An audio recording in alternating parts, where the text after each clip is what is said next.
नमस्कार दोस्तों, मेरा नाम मरुष शर्मा है। मैं आप सबका स्वागत करता हूं आपके अपने YouTube चैनल प्रैग्मैटिज्म पर। तो दोस्तों फाइनली आज IBPS PO प्रीलिम्स एग्ज़ाम था।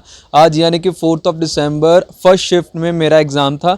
आइए हम इस वीडियो में सेल्फ एनालिसिस करते हैं और जानते हैं कि किस किस टॉपिक से सवाल आए। आइए दोस्तों शुरू करते हैं।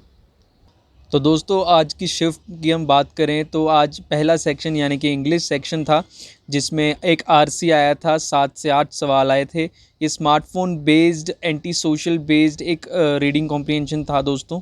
उसके बाद एक सेंटेंस रीअरेंजमेंट थे, जिसमें आपके पास ABCDEF तक थे, जहाँ पर E पॉइंट आपका फिक्स था और बाकी 5 पॉइंट्स को आपको रीअरेंज करना था। आप इसको सेंटेंस रीअरेंजमेंट बोल सकते हैं या पैराग्राफ रीअरेंजमेंट बोल सकते हैं दोस्तों।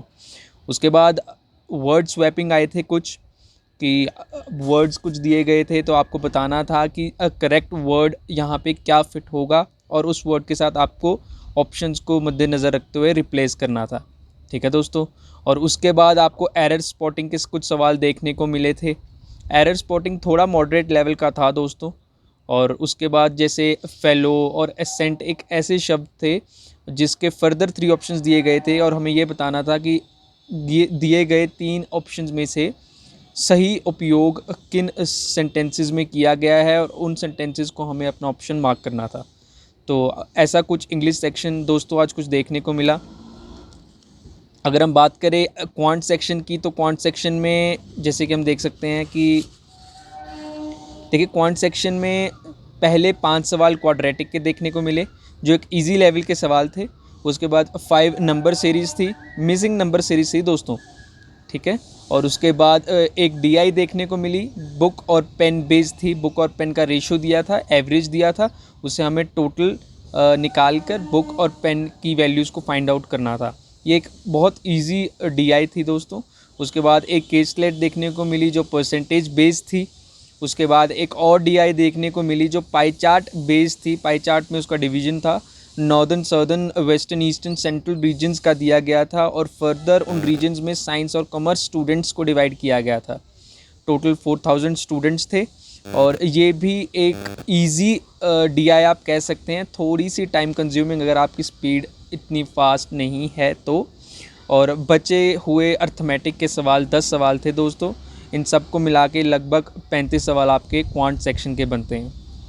तो दोस्तों चलो अब रीजनिंग सेक्शन की तरफ मूव करते हैं और जानते हैं कि रीजनिंग सेक्शन में क्या क्या आया। तो रीजनिंग सेक्शन में दोस्तों लगभग 4 पज़ल देखने को मिली। पहली पज़ल 14 अनसर्टेन बेस्ड पज़ल थी।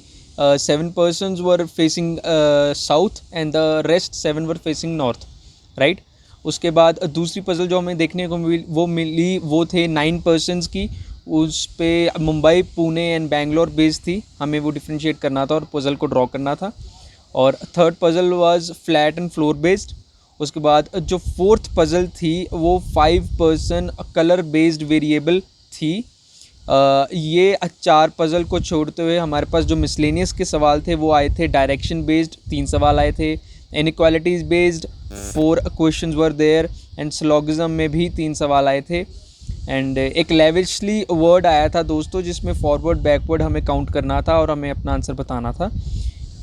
उसके बाद एक डिजिट बेस्ड क्वेश्चन था, जिसमें हमें ऑड नंबर डिजिट में से 1 माइनस करना था और इवन डिजिट में से 2 माइनस करना था। और उसके बाद जो रीअरेंजमेंट बनती है उसमें जो रिपीट नहीं हो रहे हैं उन डिजिट्स का सम हमें फाइंड आउट करना था। तो दोस्तों उसका जवाब लगभग 8 था। मैंने 8 मार्क किया है, आप लोग चेक कर सकते हैं, और उसका आंसर 8 ही था दोस्तों।